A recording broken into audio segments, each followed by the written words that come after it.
आइए सुनते हैं पाठ हामिद खां, पृष्ठ संख्या 35 से 40 तक।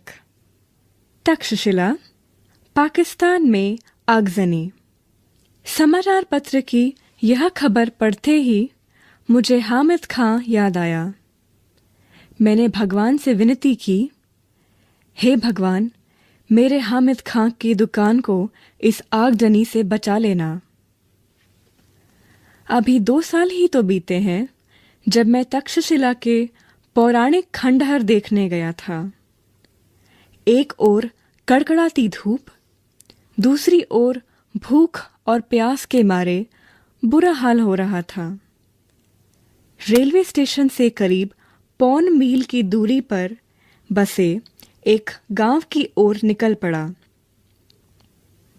हस्तरेखाओं के समान फैली गलियों से भरा तंग बाजार। जहां कहीं नजर पड़ी, धुआं, मच्छर और गंदगी से भरी जगहें ही दिखी। कहीं कहीं तो सड़े हुए चमड़े की बदबू ने स्वागत किया। लंबे कद के पठान अपनी सहज अलमस्त चाल में चलते नजर आ रहे थे। चारों तरफ चक्कर लगा लिया, पर अभी तक कोई होटल नजर नहीं आया। मन में विचार आया, इस गांव में होटल की जरूरत ही क्या होगी।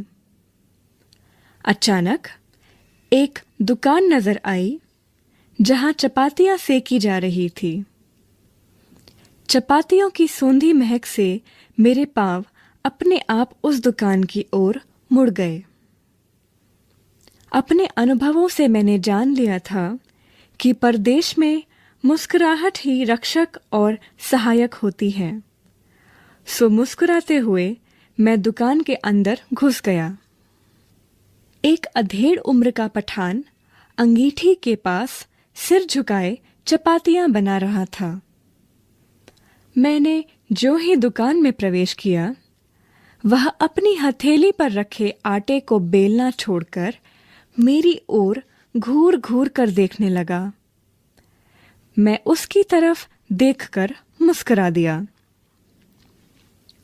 फिर भी उसके चेहरे के हाव भाव में कोई परिवर्तन नहीं हुआ। वह बेपरवाही के साथ तीखी नजर से मुझे निहारे जा रहा था। खाने को कुछ मिलेगा? मैंने धीमी आवाज में पूछा। चपाती और सालन है, वहां बैठ जाइए, उसने एक बेंच की तरफ इशारा करते हुए कहा। मैं बेंच पर बैठकर रुमाल से हवा करने लगा। मैंने दुकान के भीतर झांक कर देखा। बेतरतीबी से लीपा हुआ आंगन, धूल से सनी दीवारें। एक कोने में खाट पड़ी हुई थी जिस पर एक दढ़ियल बुढ़ा गंदे तकिए पर कोहनी टेके हुए हुक्का पी रहा था। हुक्के की गुड़गुड़ाहट में उसने अपने आप को ही नहीं बल्कि सारे जहान को भुला रखा था।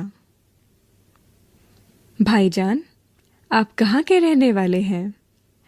चपाती को अंगारों पर रखते हुए उस अधेड़ उम्र के पठान ने पूछा। मालाबार के, मैंने जवाब दिया। उसने यह नाम नहीं सुना था।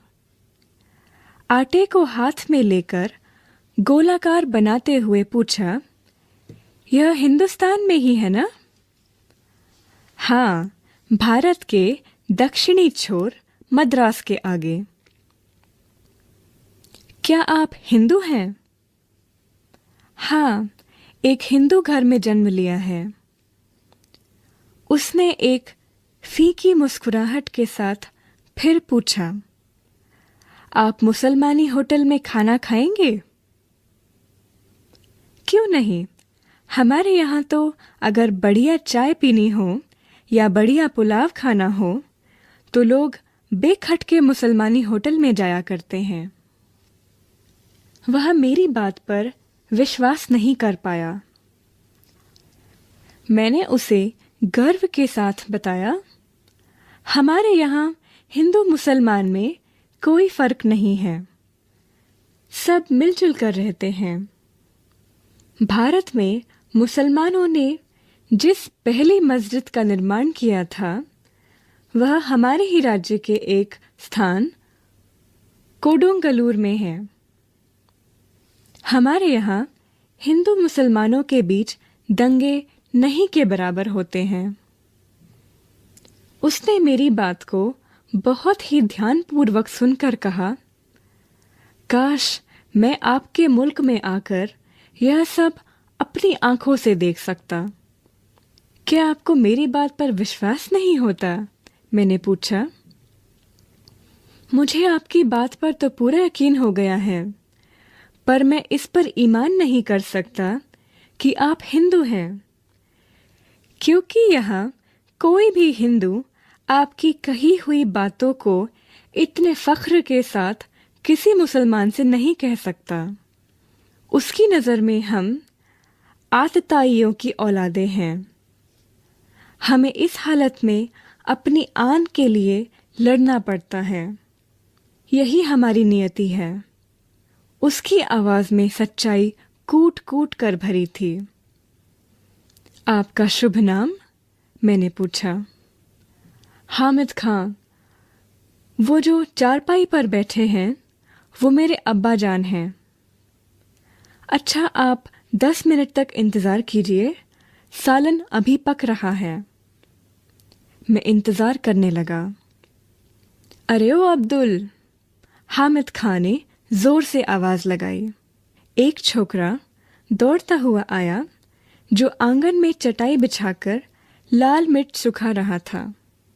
हामिद ने पश्तो भाषा में उसे कुछ आदेश दिया। वह दुकान के पिछवाड़े की तरफ भागा। भाईजान, जालिमों की इस दुनिया में शैतान भी लुक छिप कर चलता है। किसी पर धौंस जमाकर या मजबूर करके हम प्यार मोल नहीं ले सकते। आप ईमान से मोहब्बत के नाते मेरे होटल में खाना खाने आए हैं। ऐसी ईमानदारी और मोहब्बत का असर मेरे दिल में क्यों ना पड़े। अगर हिंदू और मुसलमान ईमान से आपस में मोहब्बत करते तो कितना अच्छा होता। धीमे स्वर में बोलते हुए वह अंगीठी से आखिरी चपाती उतारकर खड़ा हो गया। जो छोकरा पिछवाड़े की तरफ गया था उसने एक थाली में चावल लाकर सामने रख दिया। हामिद खां ने 3-4 चपातियां उसमें रख दी, फिर लोहे की तश्तरी में सालन परोसा। छोकरा साफ पानी से भरा एक कटोरा मेज पर रखकर चला गया। मैंने बड़े चाव से भर पेट खाना खाया। कितने पैसे हुए? जेब में हाथ डालते हुए मैंने हामिद खां से पूछा।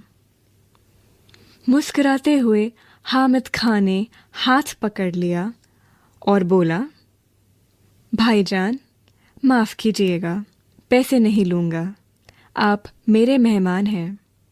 मेहमान नवाजी की बात अलग है, एक दुकानदार के नाते आपको खाने के पैसे लेने पड़ेंगे। आपको मेरी मोहब्बत की कसम। 1 रुपये के नोट को मैंने हामिद खां की ओर बढ़ाया। वह सकुचा रहा था। उसने वह रुपया लेकर फिर मेरे हाथ में रख दिया। भाईजान, मैंने खाने के पैसे आपसे ले लिए हैं, मगर मैं चाहता हूँ कि यह आप ही के हाथों में रहे। आप जब पहुँचे तो किसी मुसलमानी होटल में जाकर इस पैसे से पुलाव खाएं और तक्षशिला के भाई हामिद खां को याद करें। वहाँ से लौटकर मैं तक्षशिला के खंडहरों की तरफ चला आया। उसके बाद मैंने फिर कभी हामिद खां को नहीं देखा, पर हामिद खां की वह आवाज़, उसके साथ बिताए क्षणों की यादें आज भी ताज़ा हैं। उसकी वह मुस्कान आज भी मेरे दिल में बसी है। तक्षशिला के सांप्रदायिक दंगों की चिंगारियों की आग से हामिद और उसकी वह दुकान, जिसने मुझ भूखे को दोपहर में छाया और खाना देकर मेरी क्षुधा को तृप्त किया था बची रहे। मैं यही प्रार्थना अब भी कर रहा हूँ। शब्द अर्थ। आगजनी, उपद्रवियों द्वारा आग लगाना। अलमस्त, मस्त, अधेड़, ढलती उम्र का। सालन, गोश्त या सब्जी का मसालेदार शोरबा। बेतरतीबी, बिना किसी सलीके या तरीके के। दढ़ियल, दाढ़ी वाला। फख्र, गर्व।